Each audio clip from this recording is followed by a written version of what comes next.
మీ business ఏదైనా మీ ఊర్లో promotion చేయాలంటే అది సుమన్ టీవీతోనే సాధ్యం. ఇప్పుడే సంప్రదించండి.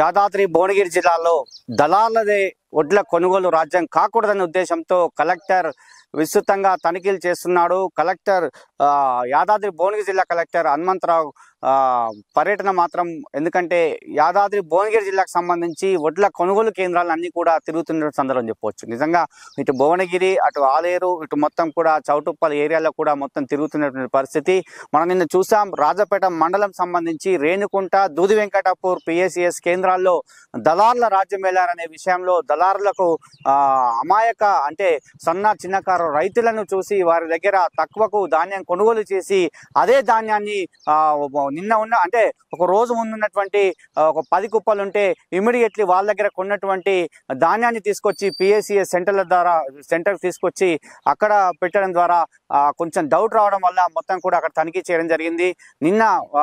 మొన్న ఎంఆర్ఓ అదేవిధంగా సివిల్ సప్లై ఆఫీసర్స్ వెళ్ళి తనిఖీ చేయగా అది నిజమే అని తేలింది. నిజంగా గ్రామస్తుల సమక్షంలో కూడా ఒప్పుకోవడం జరిగింది. అంటే సన్న చిన్నకారు రైతులకు సంబంధించి ధాన్యాన్ని వాళ్ళు ఏం చేశారంటే అతి తక్కువ ధరలో కొన్నటువంటి పరిస్థితుల్లో వారికి ఎంతో కొంత డబ్బిచ్చి అదే ధాన్యాన్ని పిఎస్సిఎస్ కేంద్రంలో ప్రభుత్వం ద్వారా వచ్చే ఇక్కడ పిఎస్సిఎస్ కేంద్రాల్లో పెట్టి ధాన్యాన్ని అమ్మడం జరుగుతుంది. మరి దీనంతా కూడా ఈ దళారులంతా కూడా ఈ విధంగా సన్న చిన్నకారు రైతులను మోసం చేస్తారనే విషయంపై చాలా సీరియస్ గా వ్యవహరించారు కలెక్టర్. ఎందుకంటే నిన్న మొత్తం కూడా వ్యాపారుల మీద క్రిమినల్ కేసులు అయింది. నిన్న కనకరత్నం, అదేవిధంగా లక్ష్మి, మహేష్ ముగ్గురు పైన కూడా క్రిమినల్ కేసులు అయినటువంటి విషయం తెలిసిందే. అదేవిధంగా ఏఈఓ ప్రణతిని కూడా సస్పెండ్ చేశారు. అదేవిధంగా సెంటర్ ఇన్ఛార్జ్ మల్లేష్ ని కూడా సస్పెండ్ చేసినటువంటి పరిస్థితి మరి చూస్తున్నాం. అంటే ఎక్కడ కూడా యాదాద్రి భువనగిరి జిల్లాలో ఎక్కడ కూడా దళారుల రాజ్యం వేయొద్దు, ధాన్యం అనేది పిఎస్సిఎస్ కావచ్చు ఐకేపీ కేంద్రాల్లో అమ్మాలని చెప్పినటువంటి సందర్భము. ఎందుకంటే ఈ పిఎస్సిఎస్ ఐకేపీ కేంద్రాల వద్ద ధాన్యం వెంబడే కొంటున్నాము, ఎక్కడ కూడా ఎలాంటి సంఘటన జరగకుండా ఎప్పటికప్పుడు నేను తిరుగుతూనే ఉన్నాను అని చెప్పి సివిల్ సప్లై ఆఫీసర్స్ కావచ్చు, కలెక్టర్ కావచ్చు విస్తృతంగా పర్యటించిన విషయం చెప్పవచ్చు. అదేవిధంగా మొన్న రీసెంట్ గా కూడా పోచంపల్లికి సంబంధించి, అదేవిధంగా బీబీనార్ మండలం జూలూరు కేంద్రంలో కూడా అమాలీల కొరత ఉండడం వల్ల ఇక్కడ ఉన్నటువంటి సెంటర్ సిఇఓను కూడా అప్పుడు సస్పెండ్ చేయడం జరిగింది. మరి కాబట్టి ఎక్కడ కూడా ఎలాంటి సంఘటన జరగొద్దని చెప్పి కలెక్టర్ అయితే విస్తృత తనిఖీలు చేస్తున్నారు. రైతులకు ఎటువంటి ఇబ్బంది కలగవద్దు, వారి ధాన్యం వచ్చిన వెంబడే మాస్టర్ రాగానే వెంబడే కొనాలి, వారంతా కూడా ధాన్యాన్ని వెంబడే లారీలో పంపించాలి, అక్కడ మొత్తం ఎంట్రీ చేసి వారి డబ్బులు పడే విధంగా చేయాలి, చాలా వేగవంతంగా ప్రక్రియ చేయాలని చెప్పి కలెక్టర్ ఎన్నోసార్లు చెప్పినట్టు సందర్భం చెప్పవచ్చు. 4 గంటలు ఈ ఎండలో తావాలి, ఇంత కష్టం చేసినా కానీ మాకేం ఫలితం అయితే లేదు. ఏమైందమ్మా? గెలిచిన ఆయన ఈ రాష్ట్రం అంతా మంచిగా చేస్తాడు. ఓ రైతు బంధు పడతలేదు, ఒక లక్ష్యం కళ్యాణ్ వస్తలేదు, ఏడా ఏరుకుంటా అలా తెల్లయి ఉంటే తెల్లయొద్దు, ఉష్కలొద్దు, ఏదొద్దు, ఇవన్నీ అన్ని ఏం లేకుండా మంచిగా ఉంటేనే కొట్టారు. ఎన్ని రోజులు వచ్చి? నేను వచ్చి 20 రోజుల దగ్గరకు వస్తుంది. ఇంకా కొనలేదా? ఏడా అందు గురించే బాధ, రైతులకు అందరికి బాధనే ఉంది. చాలా మందిని అమాలన్నీ పెట్టాలి, 5-6 పెడితేనే దెబ్బ అయిపోతాయి. ఈ ఇత్తనాలు వేసిన దాకా వీళ్ళు దొక్కుతారు. అస్సలు మంచిగా ఉండదు. పెట్టాలి, ఎక్కువ మందిని పెట్టాలి. ఎక్కువ మంది పెడితే దాని అయిపోతాయి. మళ్ళీ ఏదో అలుకుడు చేసిన చేసుకుంటారు. కానీ ఇప్పుడు అలుకుడు అయిపోయిన దాకా ఇవి వడ్ల ఇనే ఉంటున్నాయి. మా పని మా నెల అవుతుంది కోసి. మరి ఎందుకు కొంటలేరా? అదే ఇక పట్టాలి కదా, ఎండాలి కదా, ఎండ కోసుడు అది కోసుడు 20 రోజులు అయింది. మ్యాచర్ రావాలి కానీ 20 రోజులు అయితే 10 రోజులు అవుతుంది. 10 రోజులకు ఇప్పుడు మళ్ళా ఇక కంటకేస్తారు. అదే వీళ్ళే ఈ ఊరోళ్ళే ఇక తక్కువ పబ్లిక్ లేకనే మస్తు ఇబ్బంది అవుతుంది. ఇప్పుడు మళ్ళీ వచ్చేసరికి అయితే ఓ ఎంత 7 మంది గుంపులు కావాలి. బీఆర్ఓలని సరిపోరు, లేకుండా అస్సలు సరిపోరు. జూలురా నేను చెప్తున్నా. ఎంత బాధ అవుతుందంటే మేము ఎక్కడికైనా వచ్చారా ఎవరైనా నచ్చిపోతే పోదన్నా ఇబ్బంది అవుతుంది. వదిలించిపోయి ఎక్కడ పోవాలి మేము చెప్పు? చాలా మందిని ఆవాలని ఇక్కడ జూలుకి వెయ్యాలి. ఏ పని చేయకుండా అయితే వడ్లకాడే కూర్చుని అవుతుంది 24 గంటలు, తిండి లేక తిప్పలు లేక. ఏ ఊర్లో ఒకటే ఎవరిని చూడకుండా పిల్లలు ఎండాకాలం సెలవు వస్తుంది, వాళ్ళు వచ్చి అన్నా కానీ ఇల్లుకి తలమేసి రావాల్సి వస్తుంది. చెప్పు. అమ్మాయిలు లేరు, వచ్చిన కొడుతారు. ఎక్కడ ఉన్న వడ్లు అక్కడనే ఉన్నాయి. ఎన్ని రోజులు వచ్చి దగ్గర నెల అవుతుంది. ఎవరు దొకటే లేదు, ఒకటే కాట నడుస్తుంది ఇక్కడ. ఏమైతుంది 10 మంది 15 మంది వస్తారు. వచ్చిన రోజు 10 మంది పోయారు, పేరు వాపస్ పోయారు. మళ్ళా వర్షాకాలం దగ్గరకు వచ్చింది. ఏం కలెక్టర్ వచ్చి నువ్వు పంపిస్తాను చెప్పిండు, పంపేయాలి. అదే ప్రాబ్లం, అమలుతోనే ప్రాబ్లం. ఇప్పటికైతే మంచిగా జరుగుతుంది. అమ్మాళ్ళు లేకనే బాగా ఇబ్బంది. 7 కుప్పలు అన్నీ ఉంటున్నాయి మాకు. ఇప్పుడు ఆ బీఆర్ఓలు వచ్చేది ఎప్పుడైనా ఈసారి రాలేదు. వస్తే మంచిగా కుప్పలు వడ్లు కూడా మేము మంచిగా ఎండపోసి పట్టి అన్ని చేస్తున్నాం. కానీ దొడ్డుకునే 2 రకాలంటే మరి గవర్నమెంటే ఇత్తనాలు ఇస్తాం, మేము అవే పెడతాం కదా. మమ్మల్ని ఇబ్బంది పెట్టుడు ఇదంతా బాధ అవుతుంది. ఇప్పుడు జోకిని అయితే మంచిగా పైసలు ఇట్లా మంచిగానే పడుతున్నాయి, అన్ని మంచిగా సవలతు మంచిగా. మేము 20 రోజులు అవుతుంది పెట్టినాము, ఎండపోసాము, కాంటాక్ట్ ఇచ్చేసినాం. వేరే పనికి వచ్చిన నేను ఎండపోసాం. ఇప్పుడు అంటే మామూలుగా ఏమి ఇబ్బంది అవుతుంది అమ్మాలి లేకనా? ఇప్పుడు మనుషులు ఇప్పుడు ఎప్పుడైనా బీఆర్ఓలు వచ్చేది 2-3 కాంటలు నడిచేది, ఇప్పుడు 2 కాంటలు నడుస్తుంది. నిన్న మొన్న ఒకటే నడిచింది. వడ్లన్నీ వానలకు మొత్తం అంత ఆగమాగం వచ్చినాయి. ఎన్ని రోజులు ఇప్పుడు పోసి అయినా 20 రోజులకు ఎక్కువ అవుతుంది వడ్లు పోసి. ఈ ఒక్క కాంట ఎన్ని రోజులు అని చెప్తారు? ఒక్క కాంట తోటి ఒక్క కాంట సరిపోతలేదు, ఒకటే కాంట అయింది. ఆగమాగం రైతులకు ఎంత బాధ అవుతుంది. పెడతా అని చెప్పింది కానీ పెడతలేడు కదా. మరి ఒకటే కాంట అవుతుంది కదా, ఎన్ని రోజులు అని బాధపడాలి. మరి మీరు ఏం కోరుకుంటారు గవర్నమెంట్? కాంటలు రావాలి, కాంటలు వస్తేనే జల్దీ జల్దీ అయిపోతాయి కదా.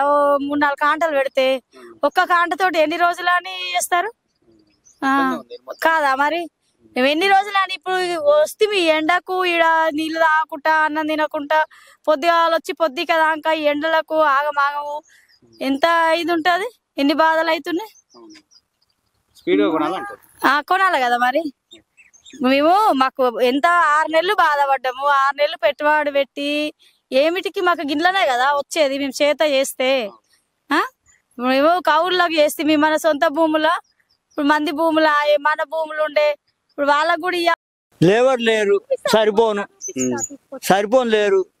జోక్తే ఎంబడి జోక్తుంటే పోవు, అమాలు సరిపోను లేరు అంతే. ఆనలేమో రోజు కొడుతున్నాయి, అడవులు మొలకలు వెళ్ళబట్టే గంటే ఉన్న 20 రోజులు అవుతుంది, ఎక్కువనే అవుతుంది. మరి ఎందుకు కాంటలు ఎందుకు పెంచుతలేరు? అమాలు లేరు, మరి సార్ మొన్న కలెక్టర్ గారు వచ్చారుగా, వచ్చిపోయారు. కానీ ఆ బీఆర్ఓలు వస్తారా అంటే వాళ్ళు ఇంకా వస్తలేరు.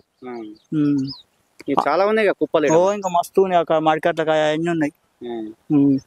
కొనాలంటే టైమే అవుతుంది. నాతోనే ప్రభుత్వాన్ని వీళ్ళు అమాలు ఉంటే అయిపోతుంది అన్నట్టు. వాళ్ళు రాలేదు, బీఆర్ఓలు రాలేదు, జోకు లేదు. ఈ ఊరోళ్ళు ఎండకొచ్చామా అంటే 11 గంటల దాకా ఉంటారు. 11 అంటే మళ్ళీ 3 గంటలకు వస్తారు, ఎండపోతారు, గడిచేపు అంటుకుంటారు. జోకాలంటే ఎప్పుడు జోకుతారు? ఇవి ఎన్నడైతే ఇవి ఇంకా నెల పడతాటుంది వడ్లు. వచ్చేది ఆనకాలం, రోన్ కార్డు దగ్గరికి వచ్చింది. మరి ఆన మీద ఆన పడితే మరి ఇత్తులు 6 నెలలు కష్టం చేస్తుంది. ఈ 6 నెలలు కష్టం చేసి ఆగులు పోసినట్టు అవుతుంది. మేము బురద కక్కినాం. మరి బురద కక్కినందుకు మరి ఎట్లా చేయాలి? ఇవి మీరు కొంటేనేగా మేము చేసేది. కలెక్టర్ సార్ వచ్చిండు, కొంటాము అన్న కాడికే పోయింది. ఆయన కొన్నాడు, ఇలా తీసుకురాడు, అలా పెట్టాడు. ఇక మరి మేము ఎట్లా చేయాలి? మరి రైతులు ఎట్లా బతకాలి? దీంతో బువ్వ బతుకుడు మాది. మా బతుకుడు వేస్ట్ అని అట్లుంది. మరి మీరు విత్తనాలు ఇస్తారంటే అంత తాళా ఆ తాళ దేవేస్తుంది. ఇవి అదో పెట్టుకొని తిందామంటే కల్లా ఇది కొన రైతురి. మరి ఎట్లా చేయాలి మేము? ఇక గంత పట్టుకుని సార్ ఇక అమ్మాలీలు బీఆర్ఓలు వస్తే అయిపోతాయి. కావాలి మరి లేట్ అయితే వాళ్ళు ఏం చేస్తారు, మేమేం చేస్తాం అంతే. సీరియల్ రాలే, ఇంకేం చేయలే. ఏది అయినప్పటికీ మనం చాలా కేంద్రాలు తిరుగుతున్నాం. మొత్తం కూడా ఈ రోజు యాదాద్రి జిల్లాలో తిరిగినటువంటి పరిస్థితుల్లో కొన్ని సెంటర్ల దగ్గర అమాలీల కొరత ఏర్పడ్డది, కొన్ని సెంటర్లలో లారీలు లేనటువంటి పరిస్థితి. కొన్ని సెంటర్లో చూసినట్లయితే కొంచెం మిల్లర్లకు అదేవిధంగా లారీలకు కొంచెం అవగాహన రాహిత్యంగా ఉన్నటువంటి పరిస్థితి అని చెప్పవచ్చు. ఏది ఏమైనప్పటికీ ఉన్నటువంటి రైతులకు సంబంధించి ధాన్యాన్ని కొనాలి, రైతులకు ఇబ్బంది కలగవద్దు. ఎందుకంటే అకాల వర్షం వల్ల ఇప్పటికే లాస్ట్ నెలలో చాలా మంది నష్టపోవడం జరిగింది. అటు చౌటుప్పల్ కావచ్చు, ఇటు రాజాపేట, తుర్కాపల్లి, భువనగిరి అదేవిధంగా ఆలేరు ప్రాంతాల్లో చాలా మంది నష్టపోవడం జరిగింది. కాబట్టి మరి ఎప్పుడు వర్షం వస్తుందో తెలియదు కాబట్టి అకాల వర్షం వల్ల నష్టపోతారు కాబట్టి ఎందుకంటే ధాన్యం కేంద్రాల వద్ద వచ్చినటువంటి ధాన్యాన్ని వెంబడే కొనాలి. ఎక్కడ కూడా ఎలాంటి అవాంతరీయ సంఘటన జరగొద్దు. ఎందుకంటే సివిల్ సప్లైస్ ఆఫీసర్స్ కావచ్చు, లేదంటే అగ్రికల్చర్ ఆఫీసర్ కావచ్చు, రెవెన్యూ సిబ్బంది అంతా కూడా పకడ్బందీగా పనిచేయాలి.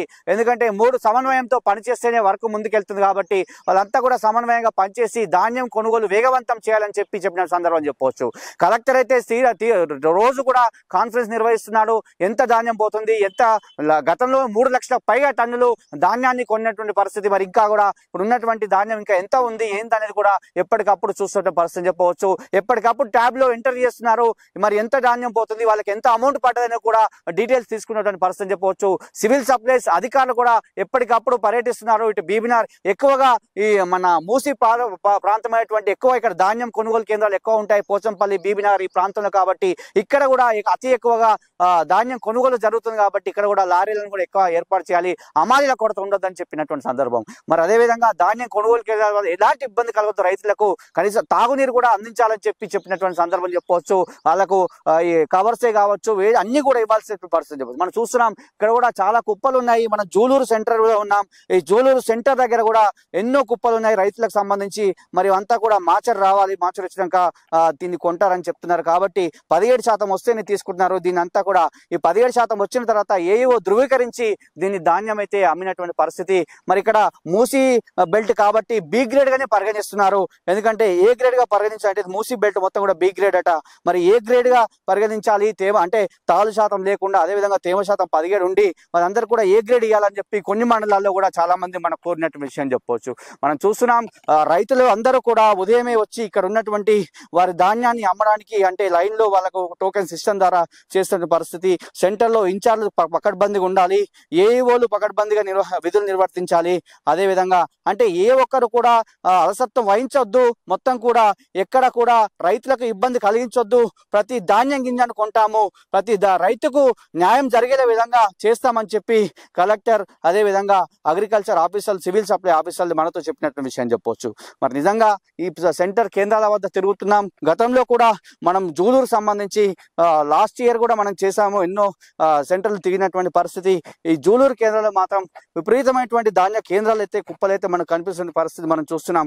కాబట్టి ఈ కేంద్రాలకు సంబంధించి మరి ఎక్కడ కూడా అవంతరీయ జరగకుండా ఎప్పటికప్పుడు రైతు ధాన్యాన్ని అమ్ముకోవడం కోసము ఎలాంటి ఇబ్బంది కలగొద్దు, అమాలీల కొరత ఉండొద్దు, లారీల కొరత ఉండొద్దు.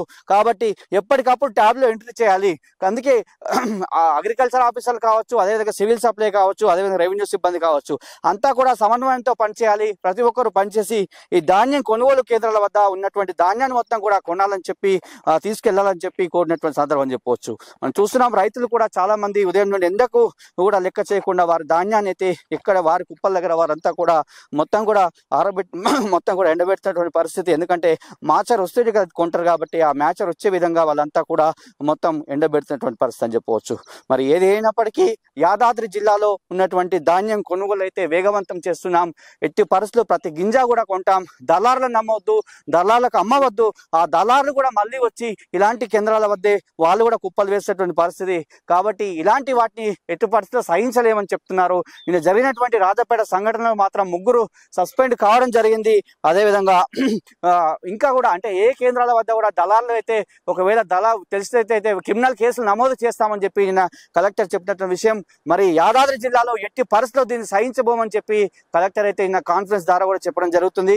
కాబట్టి ఇప్పుడు మొత్తానికైతే దళారుల రాజ్యం అయితే ఉండొద్దు. రైతు ధాన్యము కొనుగోలు సెంటర్ల వద్ద కావచ్చు, లేదంటే రైతుల వద్ద అమాయక రైతులను బలి తీసుకోవద్దని చెప్పి చాలా మంది మనతో చెప్పినట్టు విషయం. కాబట్టి ఏది ఏమైనప్పటికీ ప్రతి గింజ కొంటున్నారు కాబట్టి ప్రభుత్వానికే అమ్మాలి. పిఎస్సిఎస్ కేంద్రాలు, ఐకేపీ కేంద్రాల ద్వారానే ఈ ధాన్యం అంతా కూడా అమ్మాలని చెప్పి మనతో చెప్పినటువంటి విషయం.